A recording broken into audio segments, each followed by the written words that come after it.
طيب خليني قبل ما نبدأ الجلسة مع بعض أعرفك إيه الفرق بين الكوتشنج والعلاج النفسي والاستشارة.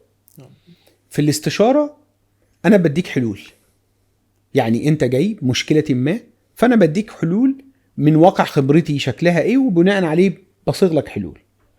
في العلاج النفسي إحنا بنشتغل على صمدات موجودة في الماضي.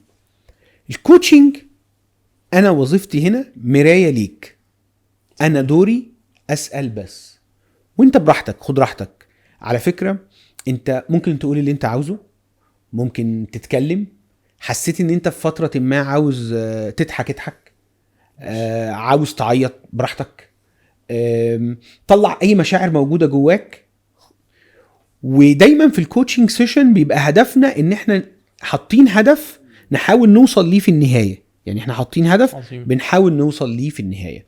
ده الفرق بين الثلاثة. لذلك على فكرة انت مش هتلاقيني انا بعمل اي حاجة خالص غير ان انا بسأل.